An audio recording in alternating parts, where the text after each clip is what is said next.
السلام عليكم ورحمة الله وبركاته، والصلاة والسلام على أشرف المرسلين وعلى آله وأصحابه أجمعين.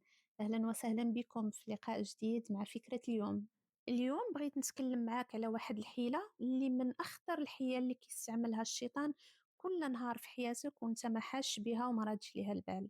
هاد الحيلة هي التشتت. الشيطان ما كيجيش يقول لك ما تصليش ما تخدمش ما دير والو، نو. الحيلة ديالو أذكى من هكا.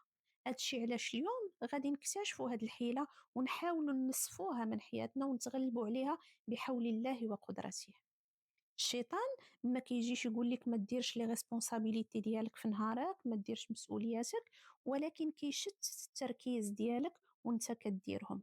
كتبغي تخدم على لو بروجي ديالك مثلا، كتلقى راسك مشات ليك ساعة في التليفون، سكرول لي نوتيفيكاسيون لي فيديو الى غير ذلك. كتبغي تجلس مع مالين الدار، كتجلس معاهم وعقلك اياغ، كتلقى راسك كتفكر في شي حوايج وحدين اخرين، وهي الكواليتي تايم ما كيناش، مشات.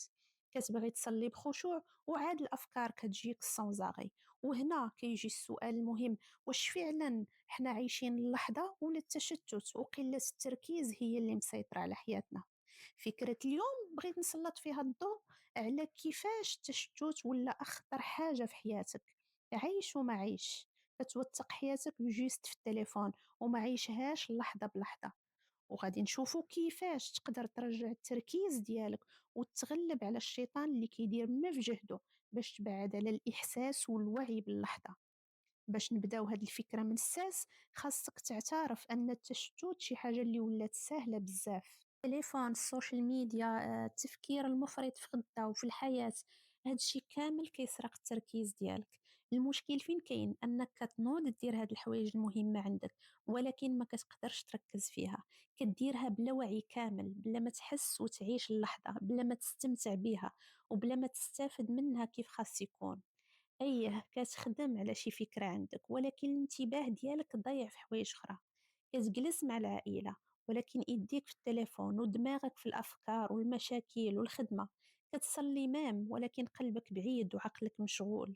وهذا هو الخطر الكبير. حياتك كدوز وانت ما عيشهاش بتركيز.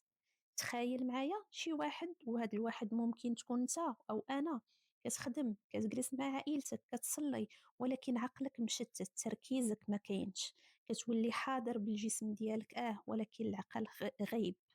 وهذا هو الهدف الحقيقي ديال حيلة الشيطان، أنه يخليك تبان كدير الحوايج ولكن بلا حضور ووعي حقيقي. الحل بسيط ولكن قوي. الحل هو الحضور. الحضور يعني تكون واعي وحاضر في اللحظة. كل حاجة كديرها كتعطيها حقها ووقتها، كتكون حاضر فيها بالكامل. جالس مع دارك وولادك، جلس معاهم، سمعهم، ديها فيهم، استمتع باللحظة معاهم، أعطيهم حقهم. كتخدم، خدم بما يرضي الله بأخلاقيات الخدمة. ركز في الحاجة اللي كدير وكون صادق مع راسك قبل الآخرين. كتصلي، ركز مع الله، عيش اللحظة وخلي قلبك حاضر. جالس مع صحابك، دوي معاهم، كون حاضر معاهم، خلق معاهم ذكريات حقيقية، ماشي غير تصاور صافي. مني كتكون حاضر بالداخل ديالك قبل ما تكون حاضر غير بالجسد، كل حاجة كتولي تجربة حقيقية، كل علاقة كتولي أعمق، كل خدمة كديرها كتولي عندها معنى، وكل لحظة انت اللي كتحكم فيها. الحضور هو أنك كتختار تركز، يعني كتاخد انت القرار وتبدا تطبقه. كتقول أنا حاضر هنا، مركز هنا، أعيش اللحظة كاملة. باش كتعاود تربي الانتباه ديالك، كتبدا تشوف حياتك من زاوية أخرى، من زاوية الوعي، من زاوية الاستمتاع باللحظة، وكترجع السيادة والملكية على حياتك. في النهاية غادي نقول لك: كون حاضر، كل لحظة كدوز من حياتك راه ما غاديش ترجع. دمتم حاضرين في كل لحظة من حياتكم، دمتم مركزين في كل حاجة كديروها. في النهاية، الله يحفظ بلادي المغرب وينصرها على من يعاديها. تبقى الفوق الفوق. السلام عليكم ورحمة الله وبركاته.